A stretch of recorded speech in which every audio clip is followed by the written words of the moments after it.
The Goodner Brothers case. Background.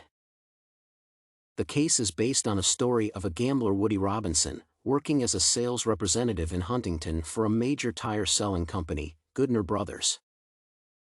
After compiling a debt of nearly $50,000, Woody decided to create a scam and steal from his employers. Not only he sell the tires for cash and keep the profit, but he also involved and blindsided his childhood friend L. Hunt by selling him significant amounts of the product. The annual inventory count showed much lower numbers than it was expected by $143,000. The company was forced to hire an audit investigator. The inspection revealed a lack of internal control and many suspicious issues that involved Woody Robinson. As a result, Mr. Robinson was fired, and the company filed a lawsuit against him. List what you believe should have been the 3 to 5 key internal control objectives of Goodner's Huntington sales officer.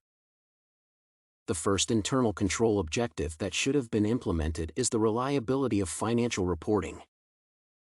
The principle of a useful financial statement is its accuracy and reliability. It must be filed on time and provide a precise record of all conducted transitions, as well as be checked for any misstatement in the financial records. The physical safety of the financial statements must be highly prioritized, which was ignored by the Goodner brothers. In their case, unqualified people could easily access the economic database of the company. Secondly, periodical employee reviews, as one of the internal control objectives, would have helped to identify Mr. Robinson's fraud much faster if they were based on the complaints from his colleagues. Such a method would be sufficient for discovering the weaknesses in the company and would allow them to identify problems in the earlier stages. The third internal control method should be increasing security systems to the warehouse. Setting up additional cameras and hiring people to watch the warehouse would decrease the risk of stealing tires. In the case of the Goodner brothers, holding accountable for each sold tire will secure the transactions of who and when took the products. Similarly, the computers must have specific systems for everyone accessing the files. Securing the programs with individual passwords for each level of accessibility for the employees would make the financial system more reliable. Lastly, changing the system of reconciliation would be beneficial for the company. Instead of sales managers or delivery employees checking the availability of inventory, independent auditors must be hired to do so. That way, such people have no particular interest in the products and can objectively assess all items, or conduct a secondary evaluation. List the key internal control weaknesses that were evident in the Huntington unit's operations. Huntington's unit had many weaknesses that led to such significant losses of inventory. First, notable lack of security in the warehouses. Such large amounts of the products were easy to steal, which is unacceptable for such a big firm. The owner's reliability on the employee's honesty is a naive strategy for a big company. Trust is appropriate, thus, periodical checkups are crucial for maintaining the reputation. Thirdly, Goodner Brothers neglected to install proper software for accounting, which was easy to access and alter that led to significant misstatements. The fact that both the accountant and sales representative had access to highly important programs indicated vague duty segregations, which is unacceptable for major enterprises. No interest in employee performance or reliability from top management is one of the most significant factors leading to the case with Woody Robinson. Lastly, there was evident dissatisfaction from the customers, which the top management would identify if they had a feedback system. Develop one or more control policies or procedures to alleviate the control weaknesses. One of the essential control policies that must be implemented in the Goodner Brothers business is highly controlled security. Installing several cameras and night vision equipment along with hiring more security on the locations will decrease the risk of missing products.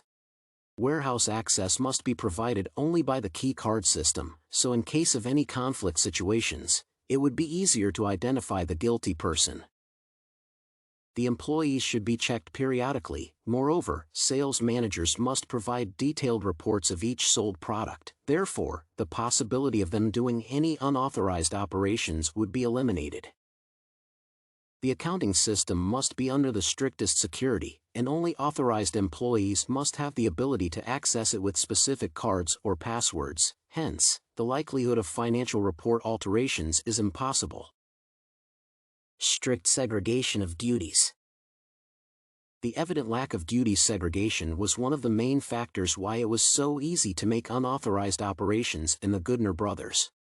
Mr. Robinson used his privilege to access the accounting system and adjust inventory amounts and customer accounts.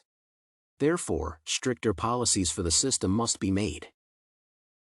Only the bookkeeper should be allowed to access the accounting software because they contains private information of both the company and clients. Any operations by other employees cannot be provided without the authorization of the superior managers. Each employee must have a specific amount of responsibilities that she cannot overstep. The company desperately needs to implement this policy in order to avoid future violations. Besides Woody Robinson, what other parties were at least partially responsible for the inventory losses Goodner suffered? There are several other parties who failed to recognize suspicious activities going on in the company, which could have been reported and eliminated sooner. Felix Garcia, the sales manager. As a sales manager, Mr. Garcia must have taken more action and done a checkup on Mr. Robinson after numerous complaints from the customers were filed. The lack of attention to his employees and their performance is one of the main factors why the discrepancies were not identified timely. Internal auditor. He should have examined the internal control procedures himself instead of trusting the manager's words. If the auditor would have noticed how weak and insecure the accounting software was, the change made to increase its security would have lowered the chances of the fraud being committed. The company who did not properly conduct the audit report is partially responsible for what happened. Al Hunt. Woody's friend was already suspicious about heavily discounted prices on the tires he was buying from Robinson, however, did not take any action to follow up on these uncertainties. Moreover, as the owner of Curcio's Tire, Al should have conducted a thorough investigation of why they are so cheap and where the tires come from. Therefore, he not only helped Woody operate his fraud but also jeopardized his career and the integrity of the company. The Goodner Brothers Company. A weak internal control system, relying on the employees' honesty, indistinctive segregation of duties, and an easy-to-access accounting system, all these factors allowed Robinson to steal the tires from the company. Such small but essential internal objectives form the company's security and assure its safety, which the Goodner Brothers neglected.